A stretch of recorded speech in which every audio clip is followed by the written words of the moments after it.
Bonjour et bienvenue sur ma chaîne YouTube.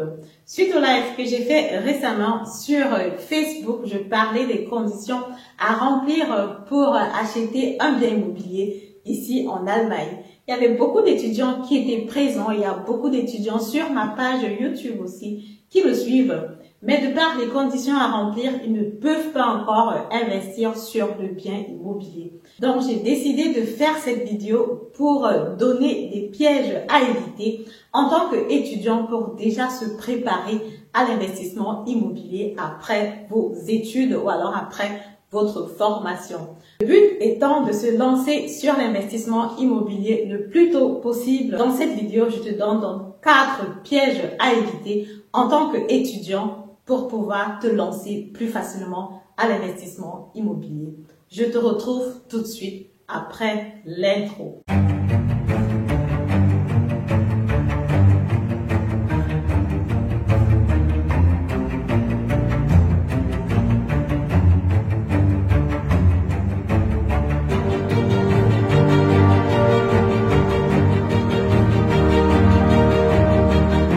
Bonjour, mon nom c'est Madel de M1 Immobilien. Si j'ai créé cette chaîne, c'est parce que je suis convaincue que l'investissement immobilier est l'un des piliers sur lesquels la diaspora africaine doit s'appuyer pour pouvoir émerger. Qui ne me connaissent pas encore, je suis économiste de formation, agent immobilier, conseillère financière. Si la thématique t'intéresse, abonne-toi déjà à ma chaîne pour ne pas rater de contenu très intéressant que je publie une fois par semaine, notamment les lundis. Donc du coup, abonne-toi pour ne rien rater. L'astuce numéro 1, le piège à éviter, c'est déjà les cartes de crédit. Tout ce qui est carte de crédit, tout ce qui est dispo crédit, c'est vraiment à éviter. Même si de prime abord, on a souvent l'impression que le dispo crédit, c'est pas aussi cher que ça, ou que la carte de crédit, les taux d'intérêt ne sont pas aussi élevés que ça. Non, c'est vraiment cher. Tu vas payer les taux d'intérêt là-dessus. C'est vraiment cher, mais c'est même pas ça le plus grave. Le véritable grand problème aussi, c'est que tu entres dans un engrenage où tu dépenses de l'argent qui ne t'appartient pas. Et quand tu dépenses de l'argent qui ne t'appartient pas, tu prends cette habitude et naturellement c'est une mauvaise habitude. Et comme vous le savez tous, les mauvaises habitudes ont la peau dure, les mauvaises habitudes ont la peau dure pour quitter.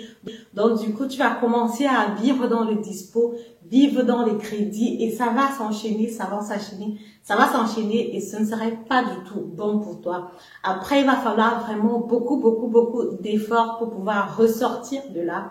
Mais du coup si tu évites déjà dès aujourd'hui de faire ce pas-là dans ces dispo crédits-là, tu as comme ça la possibilité d'éviter ça et d'avoir toujours un casier financier propre pour la période de tes études et aussi naturellement pour plus tard quand tu vas pouvoir investir. Donc, éviter les cartes de crédit, éviter tout ce qui est dispo crédit, l'argent facile, donc l'argent qu'on va t'appeler comme ça pour dire viens chercher, c'est moins cher, l'argent facile. Voilà, ça fait quand même quelques années que je suis ici en Allemagne, mais j'ai pas encore vraiment trouvé voilà l'argent facile comme ça. Donc du coup, les cartes de crédit, éviter tant que c'est possible.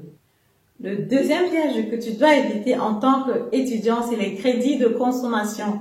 Voilà, c'est souvent aussi même les crédits qui assurent les grandes surfaces là pour acheter des appareils, pour acheter des gadgets. Parce que non seulement ces crédits-là, même s'ils sont à 0%, ils vont être enregistrés à la CHUFA en ton nom.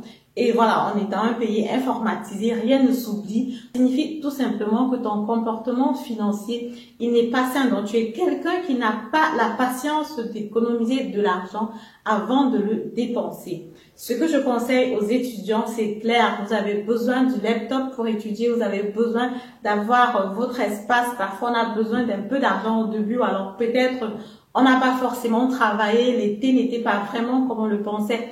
Avec la crise de Corona actuellement, il y a beaucoup de personnes qui n'arrivent pas vraiment à travailler. Ça peut être assez difficile, mais je conseille de voir peut-être avec les amis, de faire éventuellement une tontine du genre si quelqu'un de s'entraider pour pouvoir pallier à une situation difficile et aussi pour pouvoir résoudre un problème X ou un problème Y que d'aller prendre ces crédits de consommation là tant qu'on peut les éviter. Le troisième piège à éviter quand on est donc étudiant, c'est déjà aussi d'éviter tout ce qui est contrat à prélèvement automatique. Donc, quand tu entends même déjà le nom, ça devrait te faire peur. Ça devrait vraiment te faire fuir parce que quelle est cette histoire-là que quelqu'un va venir dans ton compte chercher l'argent de façon automatique? Parce que ça signifie tout simplement que il y a quelqu'un qui va venir se servir dans ton compte chaque mois. Et ceci, parfois, ces contrats-là vont aller sur 1 an ou alors sur 2 ans. Ça signifie que tu donnes le contrôle comme ça à quelqu'un d'autre de venir dans ton compte chaque fois pour prendre de l'argent. Tu es encore étudiant, tu n'as pas encore forcément les moyens, tu es encore en train de te battre à ce niveau-là. Donc, c'est bien que tu aies le contrôle sur tes finances. Comme exemple, je vais peut-être prendre le contrat de téléphone. Pour téléphoner aujourd'hui, la communication ne coûte plus grand-chose. Beaucoup communiquent même maintenant plus par message ou alors SMS ou alors WhatsApp et Internet vraiment sur les grandes surfaces. C'est pratiquement gratuit. Et si tu as vraiment besoin d'une communication, d'une carte, je conseille de prendre une carte prépaid. Tu peux prendre une carte prépaid et chaque fois donc que tu sors de l'argent de ta poche pour charger ton téléphone, tu ressens comment tu sors cet argent-là. Et tu sais éventuellement comment tu as travaillé pour avoir cet argent-là. Donc du coup, tu vas le sortir de façon réfléchie, de façon calculée. Mais quand tu as signé déjà un contrat et que tu as donné la possibilité à quelqu'un d'autre de passer récupérer l'argent dans ton compte, du coup, c'est vraiment un peu de la légèreté, si je veux dire ça comme ça. Que ce soit aussi le contrat pour éventuellement le fitness studio. Je peux comprendre naturellement que les filles ont envie d'être sexy ou alors que les garçons ont envie d'être musclés et tout ça. Oui, c'est intéressant, mais il y a des solutions faciles, il y a des solutions moins chères, comme par exemple aller courir. Moi, voilà, je pars courir tout simplement. C'est clair que tu vas payer ton jogging, tes tennis et tout ça. Tu sors, tu pars courir, tu rentres, tu fais tes abdos, tu fais tes étirements et puis tranquille. Tu n'as pas forcément besoin d'aller prendre un contrat au fitness studio qui va te faire 1 an ou alors 2 ans seulement parce que tu veux te remettre en forme. La quatrième astuce que je vais te donner dans cette vidéo, si tu as déjà pris ces contrats, si tu es déjà sous contrat, je sais pas moi, par rapport au téléphone, par rapport, je sais pas moi, par rapport au fitness ou par rapport à autre chose, il faut être voilà assidu et éviter d'être négligent parce qu'effectivement, j'ai remarqué aussi dans la communauté, il y a des personnes qui sont éventuellement fichées à la choufa tout simplement à cause de la négligence. Parce qu'ils ont reçu une lettre de leur créancier, ils n'ont même pas ouvert, ils n'ont même pas fait attention. Et du coup, ils se trouvent comme ça en train d'être fichés. Voilà, on va dire presque pour rien, parce que c'est pas tous les créanciers qui vont directement te ficher à la choufa. Il y en a qui sont un peu sympas, si on peut dire ça comme ça.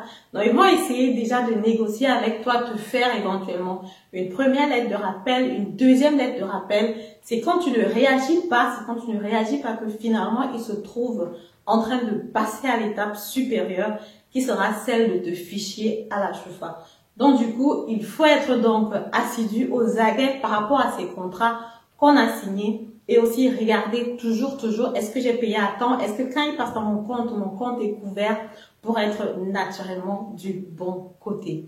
Merci à toi de m'avoir écouté jusqu'à la fin. Si tu es d'un autre avis ou alors si tu as un commentaire par rapport à ce que je viens de dire, prière donc de me mettre ça en commentaire. Comme ça, on pourra naturellement échanger, discuter là-dessus. Je suis naturellement ouverte au débat. C'est vrai qu'aujourd'hui, je ne suis plus étudiante, donc peut-être il y a des choses que j'ai oubliées ou alors que j'ai pas forcément bien illustrées. Tu peux mettre dans les commentaires. Et puis, ça nous permettra comme ça d'échanger et ça permettra aussi aux autres personnes qui écoutent la vidéo de profiter de cet échange-là. Merci de m'avoir écouté. On commente, on like, on partage et on se dit à lundi prochain pour la prochaine vidéo. Ciao!